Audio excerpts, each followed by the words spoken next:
experiencing manifestation shame?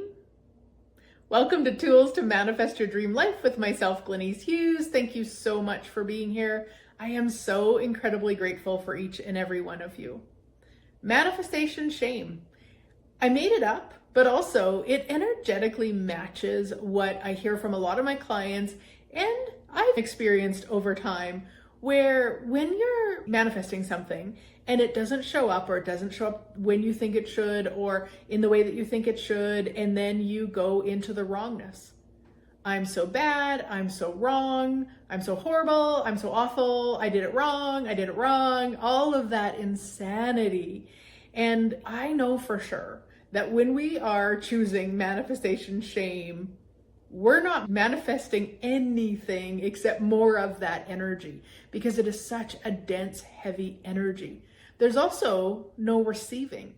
When we are choosing the shame, there's no receiving. We can't receive from any of the gifts that we might be able to receive from. You know how when you are asking for something and it doesn't show up, and then something better shows up that couldn't have showed up if you had manifested the first thing, and you're like, oh, I'm so glad. Yeah, when we're choosing shame, we don't receive any of it. It's all just heavy, heavy, heavy. So the more that you're willing to, one, acknowledge when you are choosing manifestation shame, and then be willing to change it. Be willing to look at, wow, if I didn't choose shame right now, what could I choose? What could I receive from this situation? Turn it into a question that opens up the possibilities so that you don't have to spend time in that heaviness, in that crap. That's probably the best way to put it. It's just crap. It's just crappy, heavy energy that is so unkind to you and your body and will manifest nothing except more of the same. Now, a couple of things to consider with that manifestation shame is that you're never doing it wrong. What if we looked at it instead of like, okay, so what is this gifting me right now? And you could even ask, what is this delay gifting me, if that matches the energy of what's going on for you, so that you get out of the I'm doing it wrong or I did it wrong. And it takes a tenacity to really be that aware with your thoughts and what you're speaking about, to really look at it and really stop it at the point, especially if there's any sort of, could call it an addiction to manifestation shame, where that's your set point, where as soon as something doesn't show up, you've maybe meditated for 10 minutes and on the 11th minute, the thing you were asking for didn't show up. And so you go straight to shame. That's where you want to get really tenacious with your thoughts and what you're speaking, because you'll be able to catch yourself and start turning it around. And it will feel exhausting to start. I know it does, because I've done it many times in many different ways. I can't really speak to brain science or anything. I know nothing of it. But from what I've read, the way that our brain works, we get used to certain thoughts and certain energies and certain vibrations of thoughts. If manifestation shame is our set point, then it will feel exhausting to shift it into manifestation possibilities or whatever else you might want to call it. And it won't last forever. So be tenacious, give it a few days. It'll get much easier very quickly. I promise you that. In the beginning, it'll just feel like it's never ending, but it's also really cool because you're changing it. You're changing that set point to what you would like it to be, where when something doesn't show up on the 11th minute, you're like, cool, all right, what else? What else? You get into that possibility energy, and man, that's an incredible place to be. Along with that, when I talk about the 11th minute, and I'm half joking, because the way the world is now, the instant gratification it's out of hand for all of us, probably. We're just so used to people who can like press a button and their milk is delivered via drone from their local grocery store. It's incredible to think of how far we've come, but it's also, I see it as a huge limitation for what we start to expect. I don't know, did you guys just see sweet Stella? You can kind of see her behind my shoulder. She's a pup that we're sitting here in Victoria, BC. It's an amazing place. We're right lakefront. Oh my gosh, every window you can see the lake. I mean, even the bathtub. Yeah, it's incredible. So sweet Stella, and then there's a cat Zuzu and a cat Max. It's been incredible. It's a 2-month sit. I could go on and on, but we're talking about manifestation shame. We're changing that. That's what we're doing today. I also want to invite you to a really cool series, I guess we'll call it, that I have coming up. It's called Manifestation Reboot: 7 Days to Heal Manifestation Burnout and Reignite you with that spark to create your dream life. Yeah, and this fits hand in hand because for some people that manifestation burnout is just the doing of all the things. But honestly, for some of us, it's more about letting go of that shame. The burnout is because we've spent so much time in the manifestation shame. And once we stop that, back to possibilities we go. And the other thing with manifestation shame is that a lot of times what we do is that we maybe realize, or we read a book, or we're inspired somehow, and we really acknowledge that we are the creators of our life.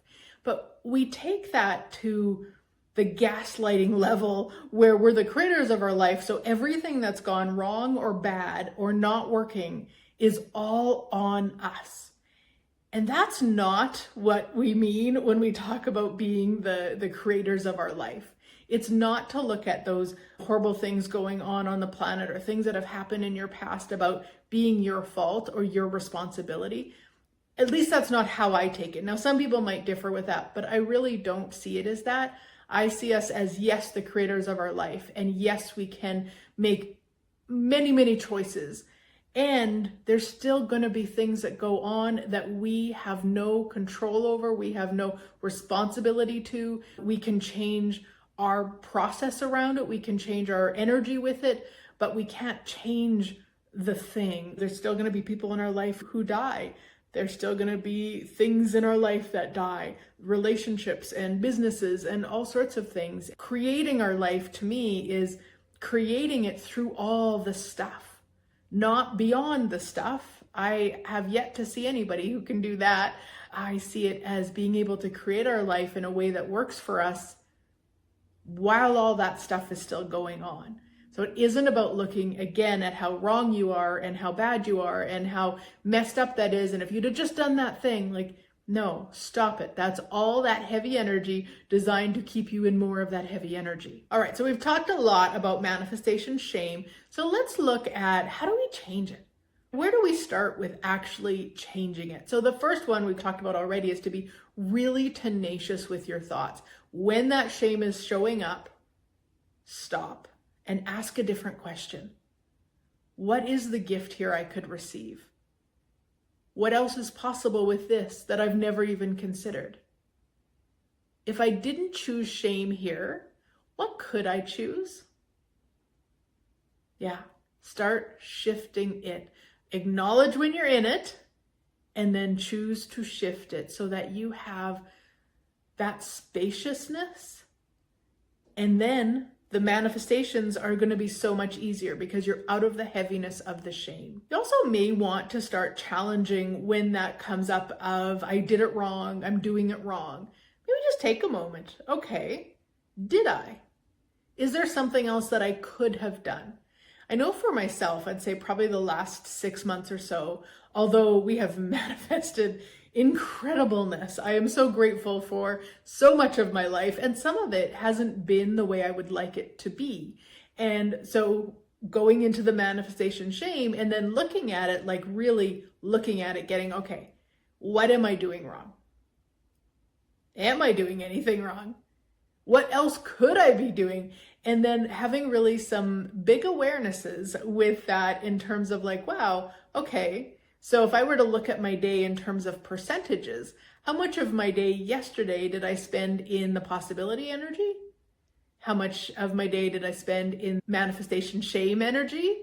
And maybe it's not the whole day, that's kind of a general, but in that relation to that thing. So if it's a body thing that you've been manifesting and it hasn't been changing, okay, so yesterday, body-wise, how much of your percentage of your day was it in the manifestation shame or the possibilities?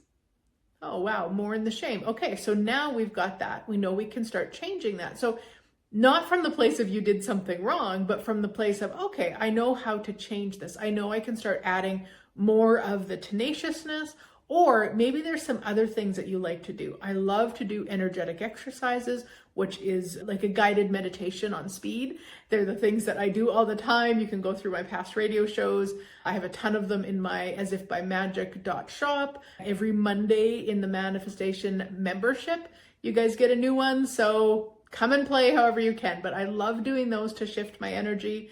I also have been using in the last, I'm not even sure, year, 6 months, is emotional freedom technique. And I love that as a way to shift things. So yeah, sometimes it isn't that I'm doing anything wrong. It's more that I could be adding something or I could be shifting something. So start challenging that when you get stuck in the, I'm doing it wrong.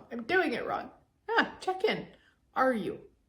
And if there's things you could be adding, not because you're doing it wrong, but there's things you could be adding, then add those. And really start reframing that failure or that it didn't happen or I didn't get it. Reframe it. I love the question. I've talked about it already, but I love the question of what is the gift here? What is the gift of this not showing up? Like, what a different energy, right? Like, oh, I asked for $10,000 this month and it didn't show up. What did I do wrong? Or, okay, what is the gift of the $10,000 not showing up this month? Now, I don't get an answer right away. And of course, when we ask questions, we're not looking for answers, but there's awarenesses that we could be getting that could pop in. That could be like, oh, wow, okay, yeah. I was going to put that one sale on, or I was going to do that one thing, or I was going to contact that one client about potentially working together, or whatever it is. Like, when you ask the questions, you will get an awareness. Your brain is designed to answer every question that you ask. Just make sure that you are asking the questions that you would like to be answered. So don't be asking of, why am I always doing this wrong? Start asking, how can I have this show up as if by magic? What is required? What is the gift here that I've never even considered? And then a big thing in manifestation that I would say a lot of people don't recognize is that we often think about manifestation in terms of specifics, like $10,000 a month. However, majority of the time, we are actually in the energy of the energetics of it, not the actual specifics of it. So along with your ask, there's nothing wrong with being specific, but I would say along with them, put the energies, if at 10,000 a month is an ask of yours, what are the energies with that? Maybe there'd be peace with money. Maybe there'd be freedom in your day or whatever. Have those written down also, and then pay attention to how many of those energies you already have. Because it's very easy to look at the books and say, well, I don't have $10,000 this month, so I did it wrong. Instead of, wow, look at all those energies I've listed, and those are all the energies I spend my days in. Like, wow, I actually have manifested this energetically. And it doesn't mean you shouldn't ask for or take inspired action towards the 10K. We also need to be acknowledging where we're at. Where are we? I have manifested 95% of this. So the 5%, okay, universe, show me. Show me what's required.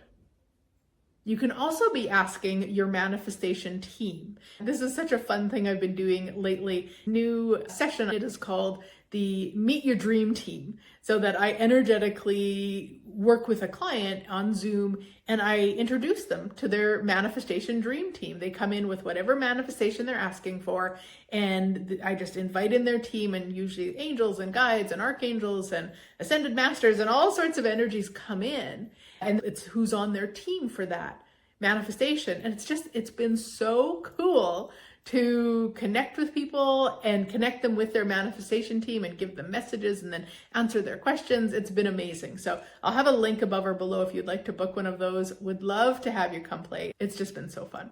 So if you know how to do that on your own, you can sit down with your manifestation dream team and ask them.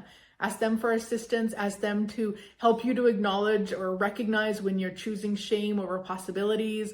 There's a lot of magic in working with your team. So this is Max. He is on house arrest. Yes, when you let him outside, he will go 5 doors down and beat up a cat named Pumpkin. So he doesn't get to go outside anymore. He doesn't understand the concept, but there we are. Anyway, so with all of that, what I want you to start looking at is getting out of the shame, getting into the possibilities, and really starting to be the magic that you truly be in every area of your life and your living. And now he's rubbing up against my camera. Yes.